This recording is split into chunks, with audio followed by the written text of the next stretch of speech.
अतिशय तरुण आणि तडफदार आमच्या नेत्या आणि खऱ्या अर्थाने भावी आमदार डॉक्टर स्नेहाताई सोनकाटे यांच्या प्रचारार्थ आज ओबीसीचा ढाण्या वाघ खऱ्या अर्थाने ओबीसीच्या न्याय हक्कासाठी मैदानामध्ये उतरलेला आणि ओबीसीचा मोरक्या म्हणून ज्यांना ओळखलं जातं आमचे असे आदरणीय नेते प्राध्यापक लक्ष्मण हाके सर. 1 मिनिट सगळ्यांनी जोरदार घोषणा द्यायच्या हात वर करून. वंचित बहुजन आघाडीचा आदरणीय बाळासाहेब आंबेडकर साहब तुम आगे बढ़ो. प्राध्यापक लक्ष्मण हाके सर तुम आगे बढ़ो. डॉक्टर स्नेहाताई तुम आगे बढ़ो. आदरणीय प्राध्यापक लक्ष्मण हाके सर.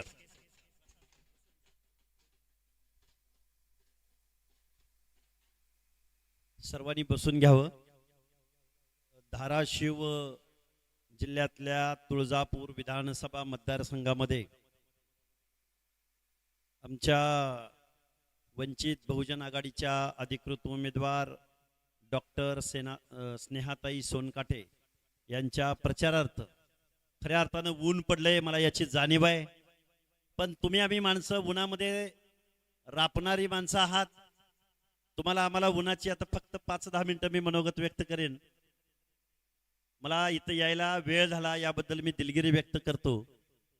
आणि तुळजापूर सारख्या अनेक समस्यांनी ग्रस्त असणाऱ्या या तालुक्यामध्ये एक आमच्या भगिनी डॉक्टर स्नेहाताई सोनकाटे निवडणुकीला उभे आहेत.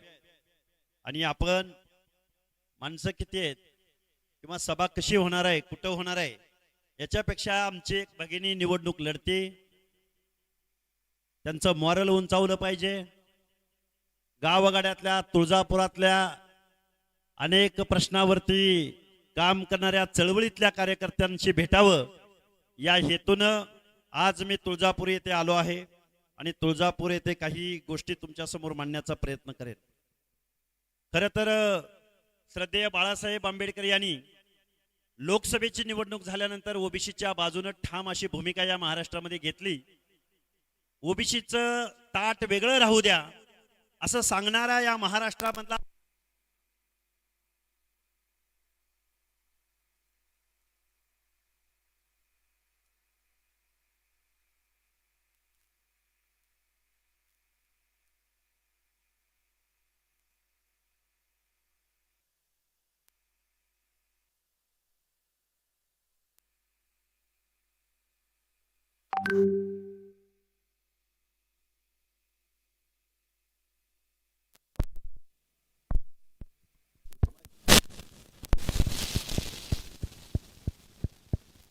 काय म्हणतात का वंचितांचा आवाज हा, त्यामुळे काय टेन्शन घ्यायचं नाही, आपला आवाज खूप मोठा आहे.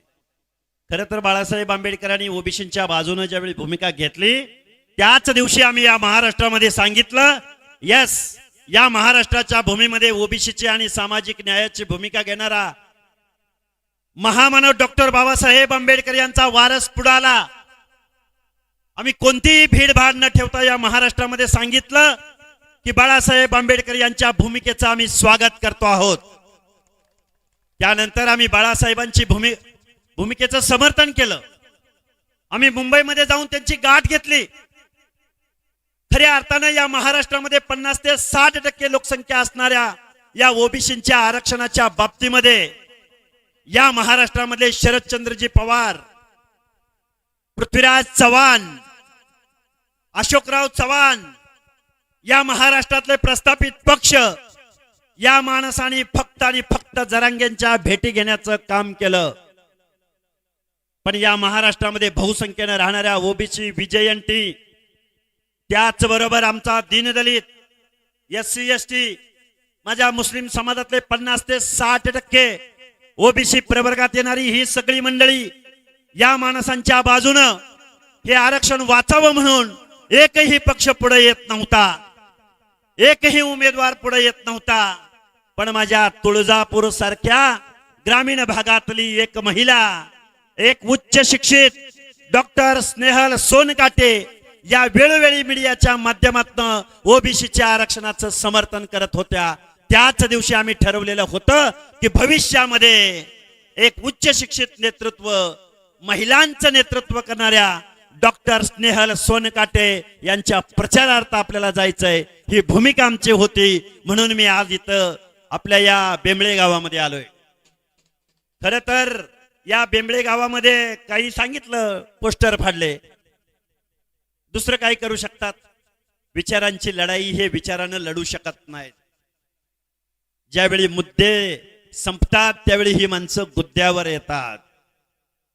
कारण ह्यांना माहितच नाही आजपर्यंत या महाराष्ट्रामध्ये दलिताच्या पोरानं आमदारकीला उभं राहावं.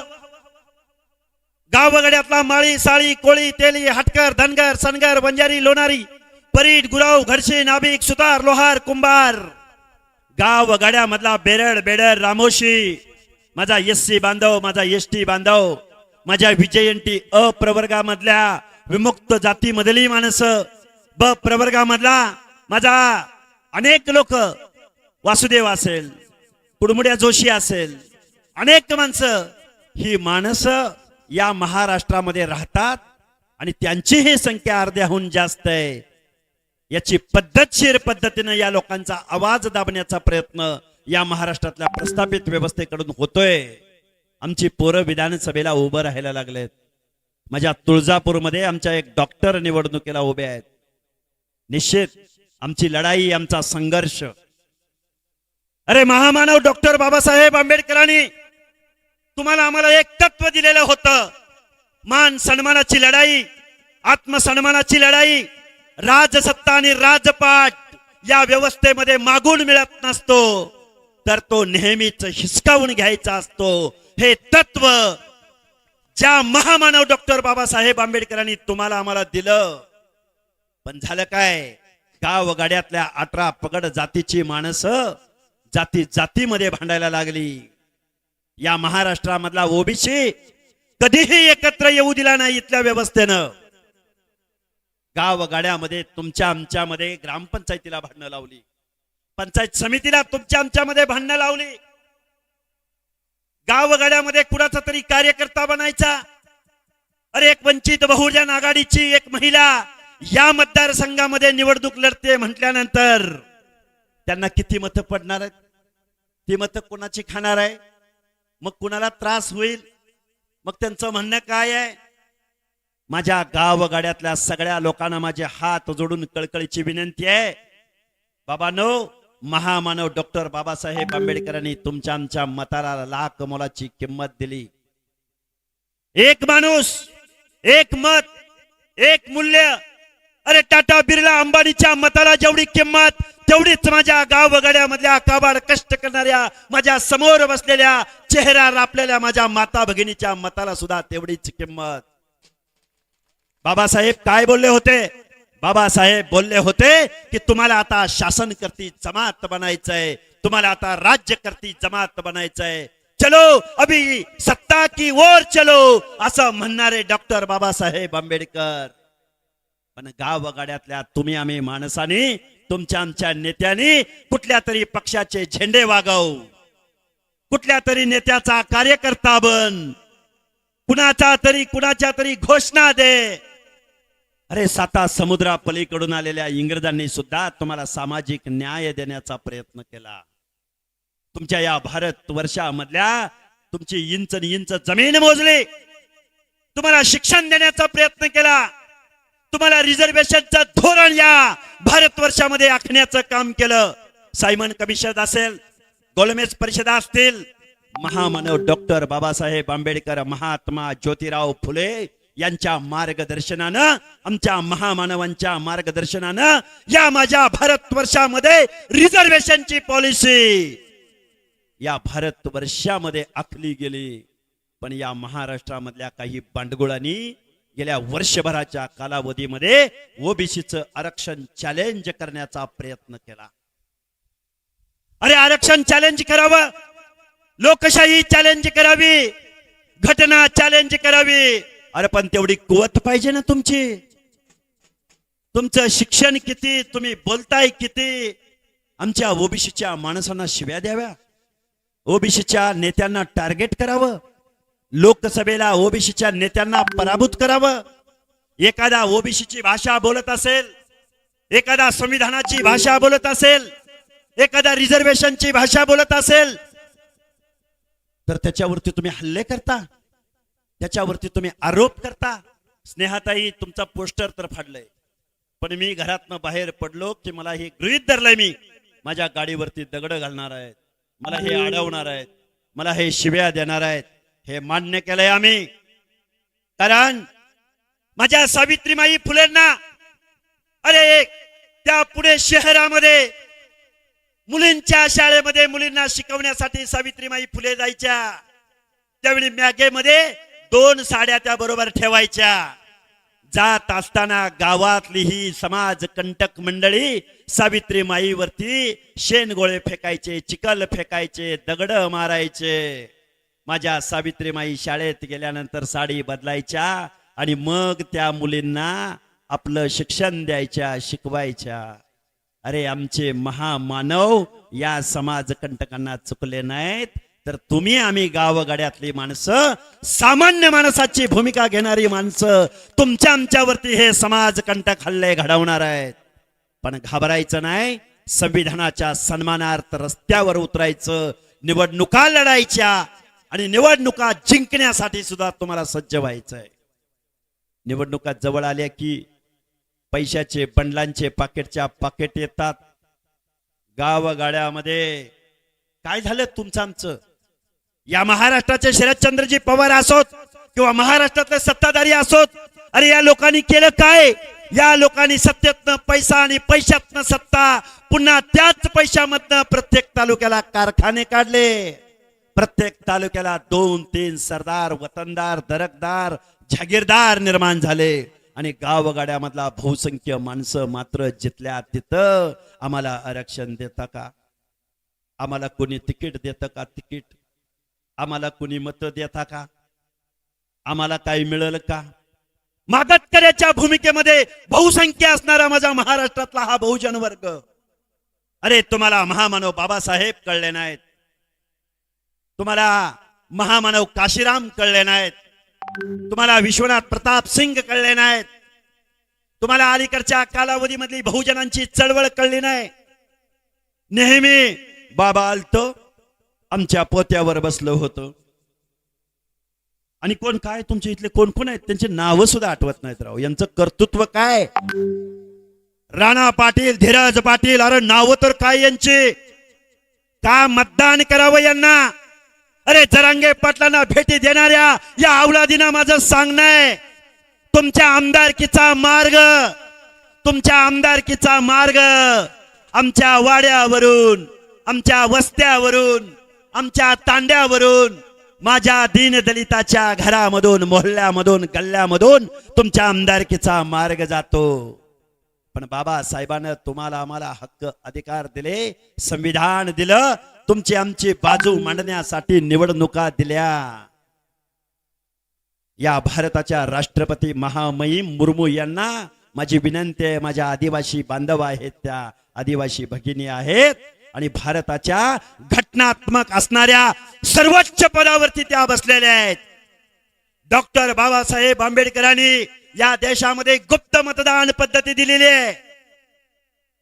पण या मतदान पद्धतीमध्ये एक लूपहोल्स आहे. जबाबदारीने सांगतोय, मीडियाचं लाईव्हच कव्हरेज आहे, तर महाराष्ट्राला सांगतोय, गुप्त मतदान पद्धती असताना आजही इथं मतदान झालं की प्रत्येक बूथचं आणि प्रत्येक गावाचं मतदान कुणाला झालं हे इथल्या लोकांना कळतं. हे इथल्या चोरांना, दरोडेखोरांना, शरद पवारांना, पृथ्वीराज चव्हाणांना, अशोकराव चव्हाणांना, कोण राणा पाटील, कोण धीरज पाटील, कोण आमका पाटील, कोण चोर पाटील, कोण बँका बुडवणारा पाटील, कोण मर्डर करणारा पाटील, कोण लोकशाही व्यवस्था धुळीस मिळवणारा पाटील, ह्या अवलादींना प्रत्येक गावामध्ये, प्रत्येक वाड्यावरती, प्रत्येक वस्त्यावरती कुणाला मतदान पडलं हे या लोकशाहीमध्ये कळतं.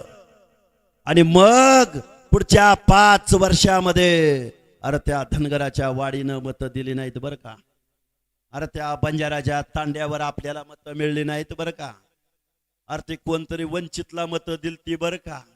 पुन्हा 5 वर्षामध्ये माझ्या या बाबासाहेबांच्या लोकशाहीमध्ये माणसं त्या माणसांना टार्गेट केलं जातं. त्या वाडी वस्तीचा त्या गावाचा रस्ता दिला जात नाही. तिथल्या पोरांना कुठलाही सामाजिक न्याय भेटत नाही. ही व्यवस्था आजही माझ्या या भारतामध्ये, माझ्या या महाराष्ट्रामध्ये घडते.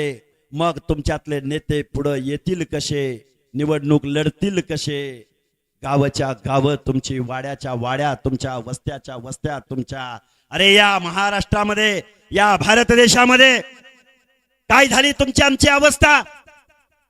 डॉक्टर बाबासाहेब आंबेडकर म्हणायचे, ज्या घरातली महिला चाऱ्याच्या आणि सरपणाच्या शोधार्थ डोंगराच्या कुशीला जाते, काबाड कष्टाचं काम करते, ते घर कधी सुधारलेलं असू शकत नाही. मी ज्या डॉक्टर स्नेहल सोनकाटे यांच्या प्रचाराला आलोय, अरे बाबासाहेबांचं धोरण होतं की एखादी माझी माता भगिनी कडेवरती छोटस लेकर घेऊन जेवढं अंतर चालू शकते तेवढ्या अंतरावर सार्वजनिक रुग्णालय असलं पाहिजे. पण माझ्या या तुळजापूर तालुक्याकडे पाहिलं की आम्ही अमृत महोत्सवी वर्षात राहतो का एखाद्या डेझर्ट लँड मध्ये राहतो, याचं उत्तर तुम्हाला भेटेल. खूप काही बोलता येण्यासारखं आहे, खूप काही गोष्टी तुमच्या समोर मांडता येतील. का कुणाला कशासाठी आमदार व्हायचंय? अरे या पाटलांना आमदार व्हायचंय कारखाना वाचवायला, या पाटलांना आमदार व्हायचंय घराणेशाही चालवायला, अरे या लोकांना आमदार व्हायचंय पैसे कमवायला. हजार हजार कोटी रुपयाची मालक असणारी मंडळी ही, अरे हे कोणता व्यवसाय करतात? एवढे पैसे यांच्याकडे करोडो रुपये येतात कुठून? काय गांजाची शेती लावली यांनी का अफीमची शेती आहे? पैसे येतात कुठून? गावगाड्यातल्या सगळ्या लोकांना माझे हात जोडून कळकळीची विनंती आहे की या महाराष्ट्राचं 4.5 लाख कोटीचं बजेट असताना बाबांनो तुमच्या आमच्या वाट्याला हे बजेट देत नाहीत, पैसे देत नाहीत, योजना देत नाहीत, नोकऱ्या देत नाहीत, शिक्षण देत नाहीत, कारखाने देत नाहीत, उद्योग धंदे देत नाहीत, निवडणुकीला उभं राहू दिलं जात नाही. उभा राहिला तर त्यांची मतं विकत घेतली जातात. हे माझ्या भारतामधलं फ्री अँड फेअर पॉलिसी आहे. लोकांना, अरे या माझ्या महाराष्ट्राच्या विधानसभेमध्ये मी ओबीसी चळवळीमध्ये जगणारा कार्यकर्ता आहे. आजही या माझ्या महाराष्ट्राच्या विधानसभेमध्ये एकही नाभिक बांधव आमदार म्हणून गेला नाही. माझ्या महाराष्ट्राच्या फुले शाहू आंबेडकरांच्या विधानसभेमध्ये एकही बेरड बेडर रामोशी एकही आमदार झाला नाही. एकही सुतार, एकही लोहार, एकही गिसाडी, एकही पारदी, एकही धोबी आजपर्यंत माझ्या महाराष्ट्राच्या विधानसभेमध्ये निवडून जाऊ शकला नाही. कसा न्याय भेटेल ओबीसींना? कसं धोरण आखलं जाईल ओबीसींचं? आजही या माझ्या महाराष्ट्राच्या विधानसभेमध्ये वाजंत्री वाजवणारा, कलाट वाजवणारा, हलगी वाजवणारा, लावणी म्हणणारी लोककलावंतीन आजही महाराष्ट्राच्या या फुले शाहू आंबेडकरांच्या कायद्याच्या सभागृहामध्ये माझ्या या महाराष्ट्राच्या भूमीमध्ये निवडून जाऊ शकत नाही. तुम्ही म्हणाल, अरे कोण हक्केसर आलं होतं, लय मोठं मोठं बोललं, लय काय काय बोलत होतं. मी गावगाड्यातल्या 18 पगड जातीच्या एकीसाठी आलोय. जाती जातीची युती झाली पाहिजे आणि राजकारणाची, समाजकारणाची शेती झाली पाहिजे, हे तत्व सांगायला मी तुमच्या पुढे आलोय. माझे महात्मा ज्योतिराव फुले म्हणायचे, महात्मा फुले म्हणले की तुम्हाला आम्हाला काय आठवतं? महात्मा फुले म्हणलं की शिक्षण आठवतं. महात्मा फुले म्हणलं की विद्येविना मती गेली, मतीविना नीती गेली, नीतीविना गती गेली, गतीविना वित्त खचले, इतके अनर्थ एका अविद्येने केले, असं महात्मा फुले म्हणायचे. पण त्याच्याही पलीकडे जाऊन महात्मा फुले म्हणायचे, सत्य वाचून सकळ कळा झाल्या अवकळा. गावगाड्यातल्या सगळ्या लोकांना माझं सांगणं आहे, बाबांनो पोरं लढायला लागलेत, आपलाही एक पक्ष निर्माण झालाय. या गावगाड्यातल्या सगळ्या लोकांना सांगणं आहे, वाजत गाजत संविधानाचा सन्मान करायचा असेल, तुमच्या आमच्या पोरांचा आवाज बुलंद करायचा असेल, तर तुम्हाला स्नेहलताई सोनकाटे यांना भरभरून मतदान करावं लागेल. आणि गावातली लोक एक झाली ना, तुळजापूर ही माता, या महाराष्ट्राचं आराध्य दैवत कुलस्वामिनी माता तुळजा भवानीची भूमी आहे. तुळजा भवानी आमची पण आहे. 18 पगड जातीच्या लोकांची तुळजा भवानी आहे. गावगाड्यातल्या सगळ्या 18 पगड जातीच्या लोकांना माझं सांगणं आहे, अरे बाद झालं आतापर्यंत ह्यो पाटील गेला की त्यो पाटील, आणि त्यो पाटील गेला की ह्यो पाटील. अरे कधीतरी तुमचा आमचा आवाज या महाराष्ट्राच्या कायद्याच्या सभागृहात जाऊ द्या. एक या तुळजापूरचा आवाज या महाराष्ट्राच्या विधानसभेत जाऊ द्या. अरे इंदिरा गांधीचा पराभव होऊ शकतो. द्विराष्ट्राचे अनभिषिक्त सम्राट सखा पाटलाचा पराभव सुद्धा जॉर्ज फर्नांडिस नावाच्या एका कामगार नेत्याकडून, फटक्या माणसाकडून होतो. अरे हे पाटलं फिटलं तर लय बारकी आहेत. तुमच्या आमच्या मताचा फक्त अधिकार आपल्या गॅस सिलेंडरच्या टाकी समोर बटन दाबा आणि एका डॉक्टर असणाऱ्या स्नेहल सोनकाटेला महाराष्ट्राच्या विधानसभेमध्ये पाठवा. बरोबर आहे का? आज बेंबळी गावात आलोय मी.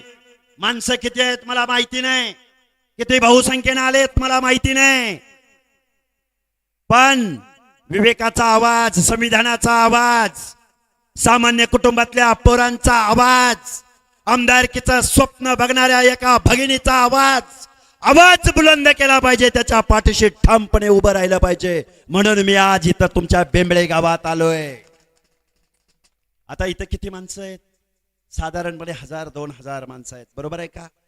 एका माणसानं फक्त 50 मताची जबाबदारी घ्यायची.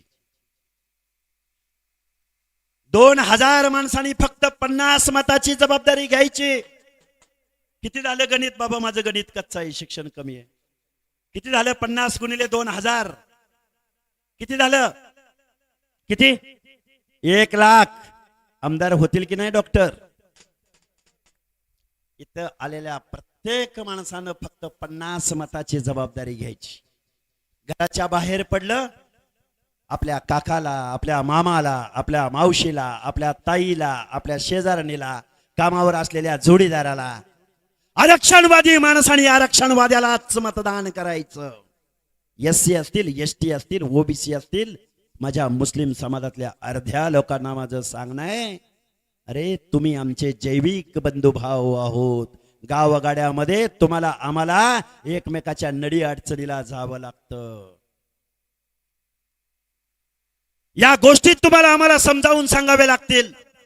हा विश्वास तुमच्या आमच्या लोकांना तुम्ही आम्ही द्यावा लागेल. तुमची आमची माणसं सुद्धा आमदार खासदार बनू शकतात. हा विश्वास जो हरियाणा मधल्या ओबीसीने दिला, जो पंजाब मध्ये भगवंत मान नावाचा माणूस मुख्यमंत्री होऊ शकतो, दिल्लीमध्ये अरविंद केजरीवाल मुख्यमंत्री होऊ शकतात, तर माझ्या फुले शाहू आंबेडकरांच्या परिवर्तनवादी विचाराच्या या माझ्या महाराष्ट्रामधला ओबीसी, महाराष्ट्रामधला दीनदलित, महाराष्ट्रामधला आदिवासी, अरे या कुठल्या पवार पाटील देशमुखांना बळी पडतोय?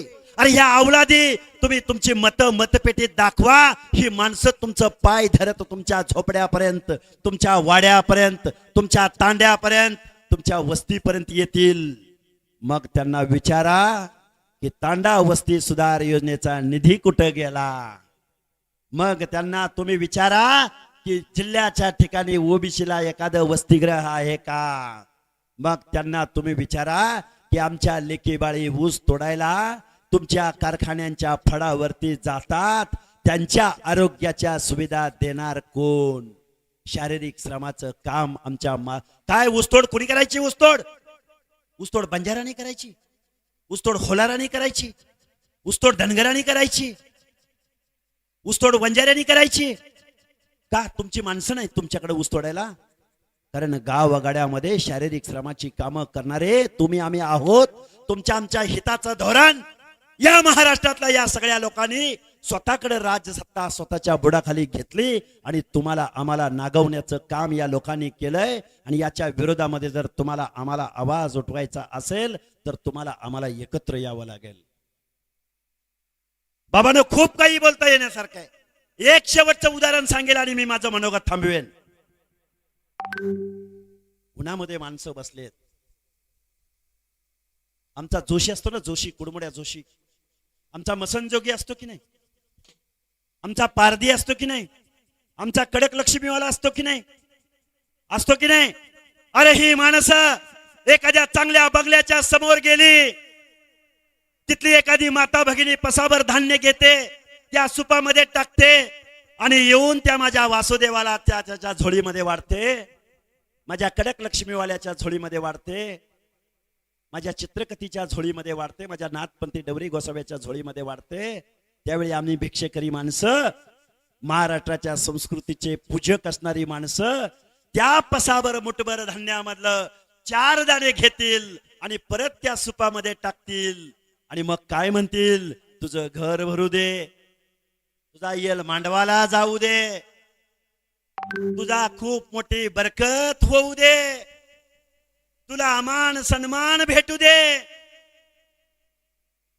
अरे आम्ही गावगाड्यातली माणसं गेल्या 75-80 वर्षाच्या कालावधीमध्ये, अरे पवार पाटील देशमुखांनो, तुम्हाला आम्ही आमची लाख मोलाची मतं, अरे आम्ही भरभरून मतं तुम्हाला दिली, पण तुम्ही आमचं ओबीसीचं आरक्षण घालवायला निघाला, आमच्या SC ST मध्ये बायफर्गेशन करायला निघाला. अरे तुम्ही आम्हाला दिलंच नाही ना, तुम्ही आम्हाला घरं दिली ना, तुम्ही आम्हाला गाव गाड्यामध्ये 1-2 गुंठ घर बांधायला जमीन दिली ना, आमच्या लेकरांना तुम्ही वसतिगृह दिलं ना, तुम्ही आम्हाला माणुसकीचं जीवन दिलं. म्हणून मग आपल्या मताचा अधिकार मतपेटीद्वारे दाखवायचा आणि या महाराष्ट्रामध्ये चलो सत्ता की ओर. आता या येड्या गबाळ्यांना मतदान नाही, ज्याला संविधान समजतं, ज्याला प्रत्येक माणसाचा अधिकार समजतो, अशा सुशिक्षित माणसांना मतदान करायचं. काय आहे, अरे दुसऱ्याच्या नरड्यात टाकण्यापेक्षा परड्यात टाका, परड्यात उकिरड्यावर टाका, कधीतरी उगवल, कधीतरी तुमच्या कामाला येईल.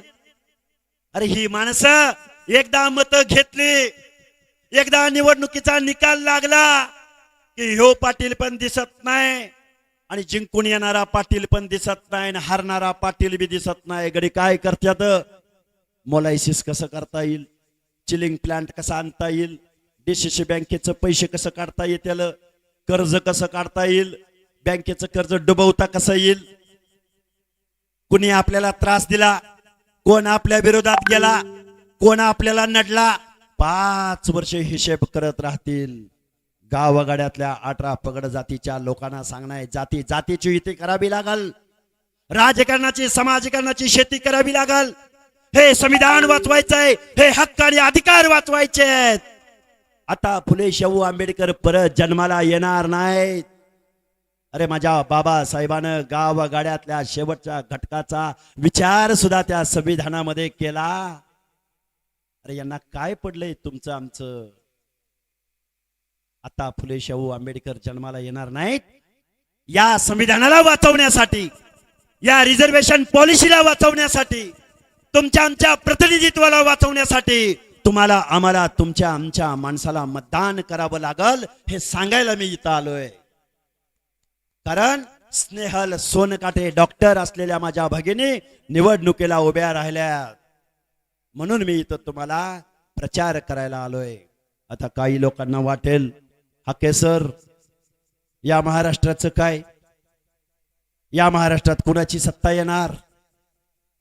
लोकसभेला ज्या ओबीसींना टार्गेट करून पराभूत केलं गेलं, या शरदचंद्रजी पवारांच्या चल्या चपाट्याकडून माझ्या मराठवाड्यामधल्या माझ्या ओबीसी बांधवांना टार्गेट केलं. ती माणसं या विधानसभेला त्यांचा करेक्ट कार्यक्रम केल्या वाचून राहणार नाही. लोकसभेला महाविकास आघाडीच्या लय जागा आल्या. दलितांनी आम्हाला साथ दिली, मुसलमानांनी आम्हाला साथ दिली. अरे दलितांनी संविधान वाचवण्यासाठी तुम्हाला साथ दिली, पण तुम्ही आमचे बाळासाहेब आंबेडकर पराभूत केले. अरे मुसलमानांनी भाजपचा विरोध म्हणून तुम्हाला मत दिली, पण तुम्ही जलीलांचा पराभव केला. गावगाड्यातल्या ओबीसीनी तुम्हाला मतं दिली, पण पंकजा मुंडेंचा पराभव तुम्ही केला, चंद्रकांत खैरेंचा पराभव तुम्ही केला, महादेव जानकरांचा पराभव तुम्ही केला. आणि करून करून काय केलं तर 48 पैकी 32 खासदार तुमचे निवडून आणले. ताटातनं सांडलं वाटीत, वाटीतनं सांडलं ताटात. अमका गेला की थमका येतो, थमका गेला की आमका येतो. माझ्या या महाराष्ट्रामध्ये काय झालं? या महाराष्ट्रामध्ये अरे दलितांची चळवळ कुणी लढली, कामगारांची चळवळ कुणी लढली, शेतकऱ्यांची चळवळ अरे एका ब्राह्मण समाजाच्या शरद जोशींनी लढली. अरे या अवलादी कधी सामान्य माणसाच्या प्रश्नावर कधी लढल्या नाहीत. कायम सत्तेत. भाजपची सत्ता आली की भाजपच्या झाजात उड्या मारायच्या. उद्या काँग्रेस राष्ट्रवादीची सत्ता आली, पटापटा पटापटा पटा लगेच इकडे उड्या मारायच्या. नेहमी सत्तेच्या बाजूने जायचं, कारखाने काढायचे, पैसे कमवायचे, गावगाड्यातली मतं विकत घ्यायची. तुमचं आमचं लाख मोलाचं मतदान या चोरांना तुम्ही देणार का? हे विचारायला मी या तुमच्या या बेंबळे गावामध्ये आलोय. खूप काही बोलता येण्यासारखं आहे. रोज 4-5 सभा घेतोय, माणसं जागी करतोय, लढतोय. आज जरी आमची लढाई संघर्षाची असली तर या संघर्षाला जे पुढच्या कालावधीमध्ये जे फळ येणार आहे, आणि मी निश्चित तुम्हाला सांगतो गावगाड्यातले लोक एकत्र झाले तर आमच्या डॉक्टर स्नेहलताई सोनकाटे या आमदार झालेल्या असतील, हा विश्वास तुमच्या मनामध्ये निर्माण करायला आलोय.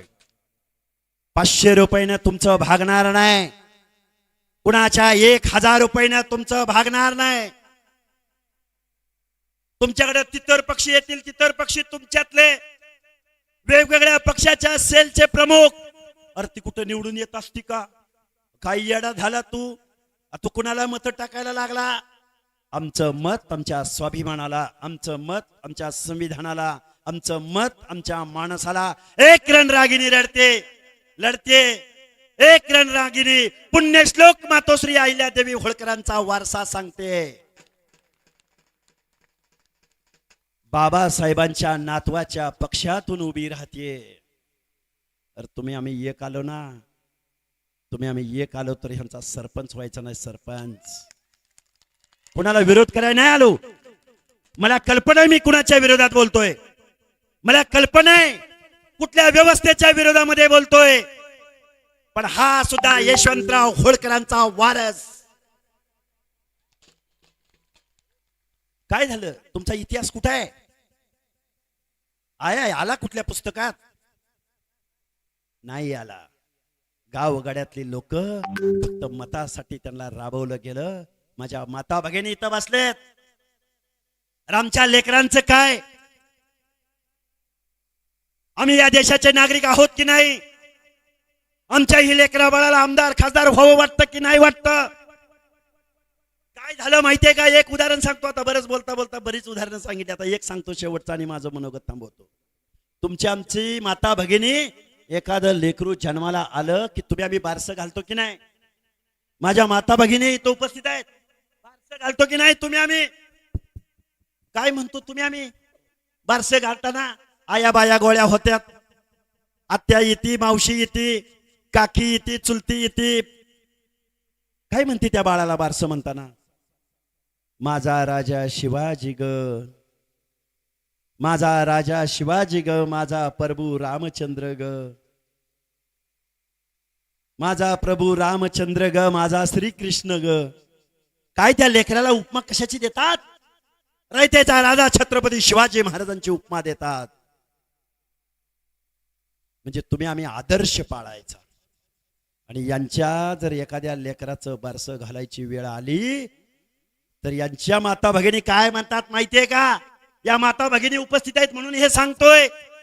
यांच्या लेकराचं बारसं घालायची वेळ आली, आमचा आमदार ग, आमचा खासदार ग, आमचा कारखान्याचा चेअरमन ग, आणि आमचा DCC बँकेचा अध्यक्ष ग. अख्खी बँक बुडवतय, डुबवतय, कारखाना इकून खातय, भंगार इकतय. गावगाड्यातल्या माता भगिनींना माझं सांगणं आहे, बाबासाहेबांच्या लोकशाहीमध्ये तुम्ही आम्ही जगतो आहोत. तुमचा आमचा सुद्धा आवाज या कायद्याच्या सभागृहात गेला पाहिजे हे सांगायला या बेंबळे गावात आलोय. खूप काही बोलता येण्यासारखं आहे, खूप काही बोलेन, पण महाराष्ट्र हा परिवर्तनाच्या बाजूने जाईल. 1992-93 साल हे वॉटरशेड मुवमेंट होतं, पण 2024 हे साल हे महाराष्ट्राच्या परिवर्तनामधलं एक महत्वाचं साल आहे. कारण गावगाड्यात नवी नवी पोरं उभं राहायला लागलेत, मतं मागायला लागलेत. गावगाड्यातल्या लोकांनो जाग व्हा आणि आपलं मतदान आपल्याला करा, एवढा आशावाद मी तुमच्या समोर व्यक्त करतो आणि माझं लांबलेलं मनोगत थांबवतो. धन्यवाद. जय हिंद, जय भीम, जय ज्योती, जय मल्हार, जय मातोश्री अहिल्या.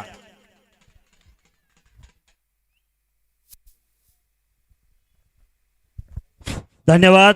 अतिशय अभ्यासू ओबीसी नेतृत्व म्हणून ओळखले जाणारे ओबीसीचे धाण्या वाघ प्राध्यापक लक्ष्मणरावजी हाके सर यांची या ठिकाणी जाहीर सभा संपन्न झाली. आलेल्या सर्वांचे आभार. प्रेसला मीडियाला बाईट द्यायची आहे, त्यानंतर हाकेसर सर्वांना भेटणार आहेत. थोडं मीडियाशी बोलायला त्यांना वेळ द्या.